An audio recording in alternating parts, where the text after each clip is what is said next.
ಎಲ್ಲರಿಗೂ ನಮಸ್ಕಾರ.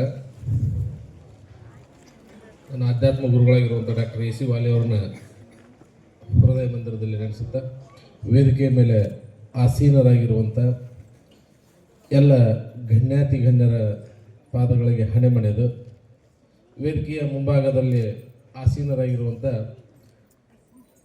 ಎಲ್ಲ ಪಾಲಕಿಯರಿಗೆ ಹಣೆ ಮಣೆದು, ಅದರ ಜೊತೆಗೆ ನನ್ನ ಪ್ರೀತಿಯ ಮುದ್ದು ವಿದ್ಯಾರ್ಥಿನಿಯರಿಗೆ ವಂದಿಸುತ್ತಾ ನನ್ನ ಒಂದು 2 ನಿಮಿಷದ ಪ್ರಾಸ್ತಾವಿಕ ಮಾತುಗಳನ್ನು ಆಡಬಯಸ್ತೀನಿ. ನಾವು ಅದಕ್ಕೆ ಹೇಳ್ತೇವಲ್ಲ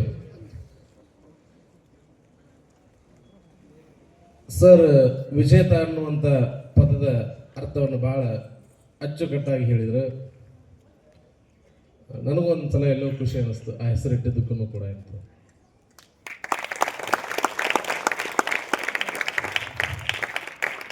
ಯಾಕಂದ್ರೆ ನಾನು ಸುಮಾರು ಸಲ ಸೋತೋದಂತವನು, ಆದ್ರೆ ನನ್ನ ವಿದ್ಯಾರ್ಥಿಗಳ ಗೆಲ್ಲಾಕತ್ತಾರಲ್ಲ, ಆ ವಿದ್ಯಾರ್ಥಿಗಳ ಗೆಲುವಿನಲ್ಲಿ ನನ್ನ ಗೆಲುವನ್ನ ನೋಡ್ಬೇಕನ್ನುವಂತ ಹಂಬಲ ಇಟ್ಕೊಂಡು ಆ ಹೆಸರನ್ನು ಆಯ್ಕೆ ಮಾಡ್ಕೊಂಡಿದ್ದೆ.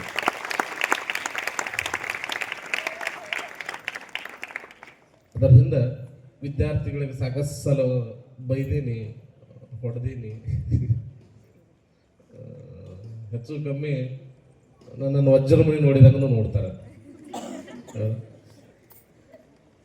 ರಿಸಲ್ಟ್ ಆದ್ಮೇಲೆ ಅವರ ವಾಪಸ್ ಬಂದೆ ಅಂತಾರೆ, ಸರ್ ಹಿಂಗ ಯಾಕಂದ್ರೆ ಹಾಲಿನಂತ ಮನಸ್ಸಿನೊಳಗ ಒಂದು ಹನಿ ಹುಳಿ ಹಿಂಡಿದ್ರು ಕೂಡ ಏನಂತಂದ್ರೆ ಇಡೀ ಹಾಲೆಲ್ಲ ಒಡೆದು ಹೋಗುವಂತ ಸಂದರ್ಭ ಇರ್ತೈತಿ.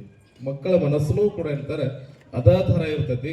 ನಾವು ಹೆಂಗೆ ಬಳಸ್ಕೊಂತೀವಿ, ಹೆಂಗೆ ಬಳಕೆ ಮಾಡ್ಕೊಂತೀವಿ ಅನ್ನೋದು ಅಲ್ಲಿ ಅತಿ ಅವಶ್ಯಕವಾಗಿರುವಂಥದ್ದು.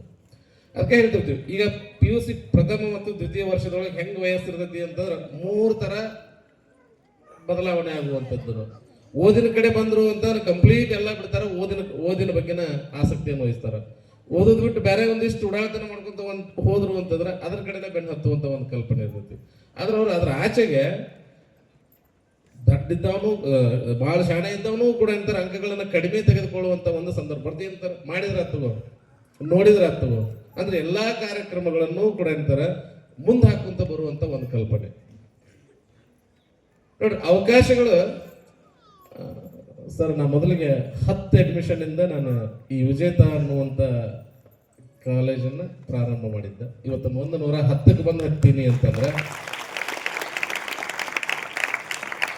ಅದಕ್ಕೆ ನಾನು ಆ ಮೊದಲ ವರ್ಷದ 10 ವಿದ್ಯಾರ್ಥಿಗಳ ಕಾರಣ ಏನು ಅನ್ಸಕತ್ತು. ಅದರ ನಂತರ ಬರುವಂತ ವಿದ್ಯಾರ್ಥಿಗಳು ಯಾರು ಕೂಡ ತರ್ಕ ಹೇಳ್ತಿದ್ರು, ಒಂದಿಷ್ಟು ಸಿಟ್ಟು ಮಾಡ್ಕೋಬಹುದು, ಬಡದಾಗ ವರ್ಕ್ ಮಾಡಕತ್ತಿಲ್ಲ ಅಂತಂದಾಗ. ಆಚೆಗೆ ಬಂದಂತ ಸಂದರ್ಭದೊಳಗೆ ಪ್ರತಿಯೊಬ್ಬ ವಿದ್ಯಾರ್ಥಿನೂ ಕೂಡ ಅಂತಾರೆ ಅಷ್ಟೇ ನಿಷ್ಕಲ್ಮಶವಾಗಿರುವಂಥವ್ರು, ಅಷ್ಟೇ ವಿಚಾರಗಳನ್ನು ಹೊಂದಿರುವಂಥವ್ರು, ಅಷ್ಟೇ ಜವಾಬ್ದಾರಿಗಳನ್ನ ನಿಭಾಯಿಸುವಂಥವ್ರು.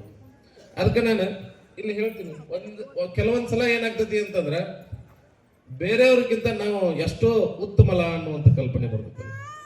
ಬೇರೆಯವ್ರಿಗಿಂತ ಈಗ ನಮ್ಮ ಪರಿಸ್ಥಿತಿ ಬಹಳ ಅನುಕೂಲ ಐತಿ, ಅನುಕೂಲ ಇದ್ದಾಗ ಈಗ ಹೆಂಗದೀವಲ್ಲ ಹಿಂಗ ಹೋಗೋದಕ್ಕಿಂತ ಒಂದಿಷ್ಟು ಬೇರೆ ಏನಾದರೂ ಸಾಧನೆ ಮಾಡಕ ಸಾಕಷ್ಟು ಅವಕಾಶಗಳದಾವು.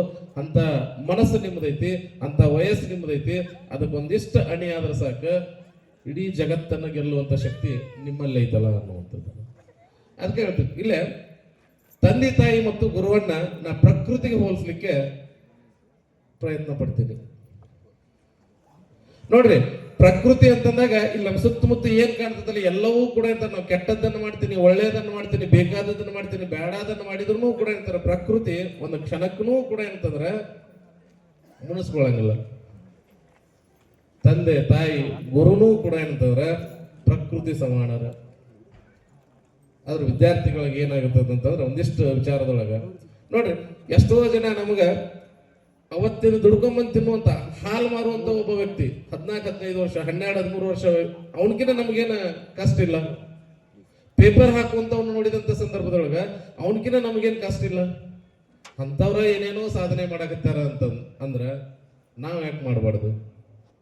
ಒಂದೇ ಉದ್ದೇಶ, ತಂದೆ ತಾಯಿಗಳ ಮನಸ್ಸಿಗೆ ನಾವು ಯಾವತ್ತಿಗೂ ಕೂಡ ಅಂತಂದ್ರೆ ನೋವಾಗುವಂಥ ವಿಚಾರವನ್ನ ಮಾಡುವುದು ಅವಶ್ಯಕತೆ ಇಲ್ಲ ಅನ್ನುವಂಥದ್ದನ್ನು. ಇದಾದ್ಮೇಲೆ ನಾ ಹೇಳ್ತೀನಲ್ಲ, ಎಲ್ಲಾ ಪಾಲಕರಿಗೂ 100ಕ್ಕೆ 100 ಹೇಳ್ತೀನಿ ರೀ, PUC ಮುಗಿಯೋ ಮಟ್ಟ ಹೆಂಗಿರ್ತಾರೋ ಗೊತ್ತಿಲ್ಲ, PUC ಮುಗಿದಾದ್ಮೇಲೆ 100ಕ್ಕೆ 100 ನೀವು ಏನು ಅನ್ಕೊಂಡಿರ್ತಾರಲ್ಲ ಅದನ್ನ ಅಚೀವ್ಮೆಂಟ್ ಮಾಡೇ ಮಾಡ್ತಾರ ಅನ್ನುವಂಥ ಭರವಸೆ ನನಗೈತಿ. ಅದಕ್ಕೆ ಯಾಕಂದ್ರೆ ಈಗ ನನ್ನ ಹಲವಾರು ವಿದ್ಯಾರ್ಥಿಗಳು ಇನ್ನೇನು PUC ಮುಗಿಸ್ಕೊಂಡು ಮುಂದೆ ಹೋದ್ರಲ್ಲ, ಅದಕ್ಕೆ ಹೇಳ್ತಿದ್ವಿ ಇಲ್ಲ 93, 94, 95 ಮಾಡಿದವ್ರನ್ನೂ ಕೂಡ ಏನಂತಾರೆ 9.8 CGP ವರೆಗೂ ರಿಸಲ್ಟ್ ಮಾಡಕತ್ತಾರ ಅಂತಂದ್ರೆ ಅವರ ಡೆಡಿಕೇಶನ್ ಹೊರತಾಗಿ ಅದ್ರ ಬಿಟ್ಟು ಬೇರೆ ಏನೂ ಇಲ್ಲ.